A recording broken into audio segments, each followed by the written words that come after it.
Okay, I am back to do a custom request for Cyber Shrooms. How's it going, Cyber Shrooms?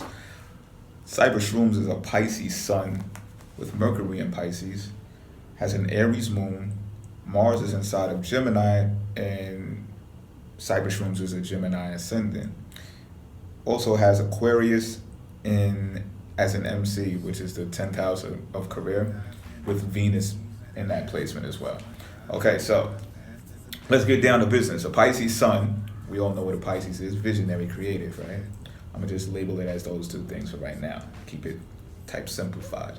Uh, Now, as far as Mercury goes for being inside of Pisces, okay, here's all right. First, right, there's a Pisces video somewhere along the line. There's a few Pisces videos in the Pisces playlist, so they can also help you out. However, there's recently been a Mercury and Pisces video that's been posted inside of the Bun Cell, I believe. So if you go to the Bun Cell playlist, they'll have an in-depth video of Mercury and Pisces. However, I'm going to briefly touch on it so that you can understand how that pretty much works rather quickly. And really, Mercury and Pisces means that you are not so quick to openly express yourself. It does not mean that you're not capable of doing so. It doesn't mean that you're necessarily shy either. It means that this is where you as a Pisces become selective and you like have this real, maybe a trust thing going on here to where it's like you only want to talk to certain people about certain things. And that whole secretive thing can really kick in here. And because Mercury falls inside of the house of Pisces, inside of the sign of Pisces, excuse me. So it just means you're reluctant to openly express the things that you may hold dear, or really the things that fly over people's head, because you may have come across an experience one time or two that where you've discussed something that you feel passionate about or you feel deeply about, or just things that are relative to your dreams and aspirations, and people may have not have showed a negative response to it, but it just might have flew over their head to the point where you're like, okay, they didn't get that, or it didn't resonate. So from that, you just started deciding to say, you know what, I'm going to keep these things to myself until I find people to where I know that I can talk about these things, right? So that's what Mercury and Pisces does. There are tricks for that, however, and the tips and tricks, excuse me, should be inside of that video. Mercury and Pisces inside of the bun cell. Now, what else we got going on here? Aries moon. Aries moon is like this. Aries moon is like, a lot of the qualities that are shown in an Aries sun are shown in an Aries moon because it's real difficult to like mask Aries energy. Like it's just there. So you may find yourself, you may be impulsive in certain situations and on a consistent basis at that, because it's relative to the moon, which moves quicker than the rest of the celestial bodies. So you may find this being a habit. You may be the first to say something. You may have a temper. Impulsive interactions happen to the point where you actually regret them later. So you know how some people be like, some people will say, oh, I don't regret anything in life, Moon and Aries person will say, well, yeah, I do. I remember when I did that and I regret it. You know what I mean? So those type of interactions can happen with an Aries moon. Also, you may find yourself going to war with your family members, but more in like a caring way, because you care, like you feel like you're the head of the family anyway, even if you're not. You still feel that way, so you may like address your mom or your dad because of behavior of your little brothers and sisters and be like, well, you're not going to do nothing about that, you're not going to check them, like you're not going to address that, like they need to be punished or whatever, you know what I'm saying? And also in family situations, you hold dear to your family though, Aries moon people, but you may feel isolated inside of the household. And it doesn't mean that you don't belong or you don't feel like you belong. Like you'll be there, but it's just like you'll be isolated inside of the household, like over here, and then the rest of the family will be over there on the couch or something like that. You know what I'm saying? Now, having Mars and Gemini and it being your ascendant, you may find yourself in combative situations without even trying sometimes. Like people may actually start the combat with you. And it's because of that placement. If you didn't know why these things may happen sometimes, it's because of that placement. Like Mars is there. So it's just like, okay. But the thing about it is, right, you may find yourself being aggressive in social situations. It may not be like a whole lot of physical things going on because Gemini is very airy. Gemini energy is real surface level. So it doesn't necessarily mean that there's a lot of depth to it. It's like, okay, I said this is what I mean, that's what it is. Now move on and get out of my way. Like that's it. There's nothing else to talk about, you know. So you may also find yourself with this placement, you may find yourself doing like a type of communication business, or at least creating the format or the structure for some type of communication or something in the community. You can build it there. You can actually build it with your hands too, because Mars is there. But since it's an ascendant, it's just your first house. It deals with more of the creation process. All right, so you can utilize Mars being there. Like you could actually be like even a lawyer would be a good type of way that you can utilize that Mars aggression intellectually or through speaking, or you know, that's just one example, but maybe even more. It doesn't have to be career based. You may just find yourself in regular everyday conversation just coming across like you're doing a speech of some type or having a debate in some type of way, just regular conversation.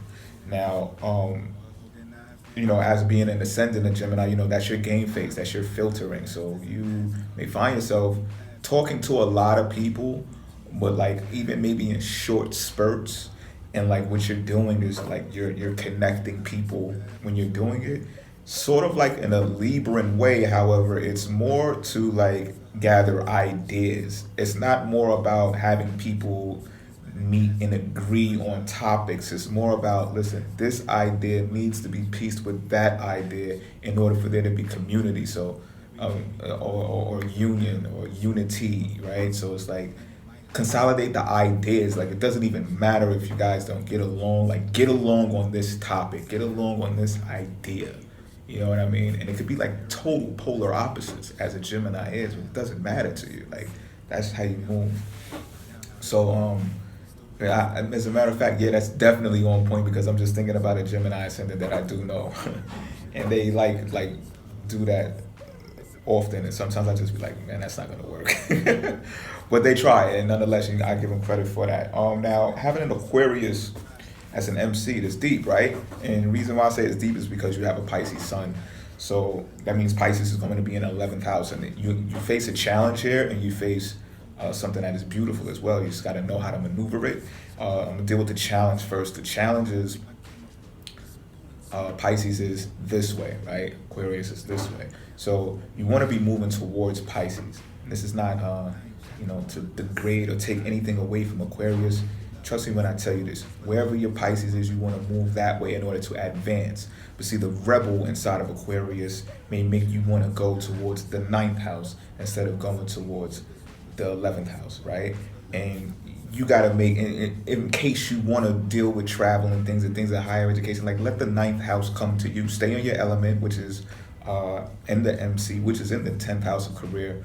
Speaking or things that are, theoretical, or, anything that deals with maybe even telecommunications, because you're a Gemini ascendant, and then you like try to work. Okay, let me give you an example, right? Like let's say 10th house career in Aquarius. Let's use astrology for an example, because astrology goes along the lines of Aquarius significantly, or anything dealing with higher cognitive processes, right? So you're in Aquarius 10th house career.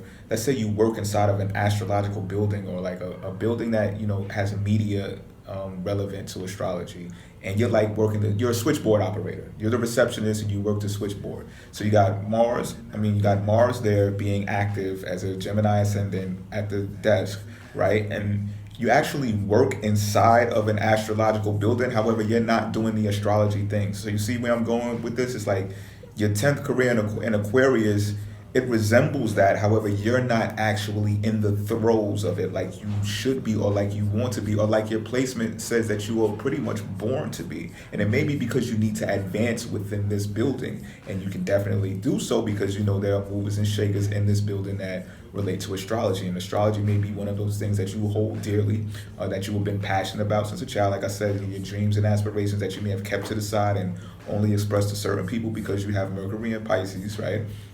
So you trying to figure out a way to get into these back offices and talk to these people about astrology.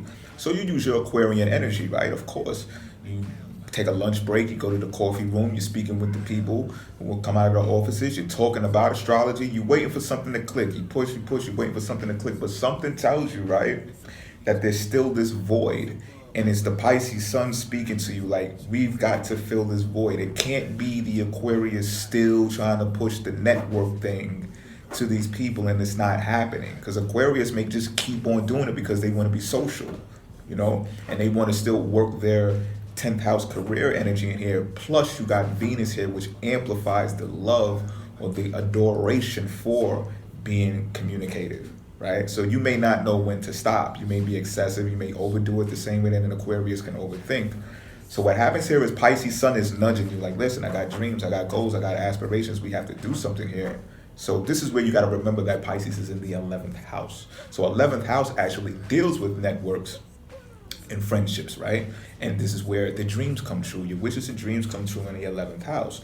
So Aquarius, having an Aquarius 10th house, you already know through your work ethic that you know how important networks are, because you experience that every day on the switchboard, connecting this person to that person, switching this person over to that person, calling them from out the office into the reception area. You understand what I'm talking about? So because you know that importance, now it's time to advance into the 11th house. So all of this time that you thought the correct thing to do was socialize with the people that are in the offices who are talking about astrology and writing astrology on a daily basis, where you really should be is on another floor or in another department where they are actually taking pictures of the stars and doing more things along the lines of astronomy, or just taking pictures through telescopes or something of that nature. And the reason why I say that is because Pisces deals more along the lines of photography and film, cinema. You understand what I'm talking about? And Pisces can be involved in astrology as well. Like you see, I'm here, right? But my point is, the Pisces sign is more along those lines of creating a vision or having a vision and bringing it into an artful, creative format. So the whole time you should have been in a different department, but this dawns on you, right? You get this epiphany and you're like, oh, I haven't tried downstairs or upstairs on the next floor. Let me go find out. You might bump into somebody on an elevator or something one day, and all of a sudden it clicks. Like, oh, then you fill out the application. Next thing you know, you're working on the next floor, but you're not a receptionist anymore. You know, you're in your element. You're where you're supposed to be, and that's what part of advancement is about. That's why it's cool to pay attention to the zodiac wheel and the order of the placement, so you can understand which direction you go to. And of course you can bounce all over the place, especially knowing your placements in your natal charts and lining them up with the solar chart, right? So you can dip back to first areas of the first house and areas of the third house. I'm not telling you to ignore them or ignore the ninth house. What I'm telling you is that in your everyday pursuits in the back of your mind, you want to move towards that way. You want to get to those completions. When it comes to completing, things that you want to get done, it should fall along the lines easier for you because you have a Gemini ascendant. So, you know, that's angular houses that you're dealing with. But a challenge that you will face is having Gemini as an ascendant, which is in the angular house. And here's a reason why the analogy that I gave you was a good one, because you started off as utilizing your, at the switchboard, right? So you're utilizing that Gemini energy inside of the first house as an ascendant. So it's like the first house is an angular house, so that's where you start something off. However, the Gemini is one of the finisher signs. It's one of the cadent houses it belongs to, right? So you want to utilize that energy to get into the process of finishing things. So you'll use that communication like the Gemini does.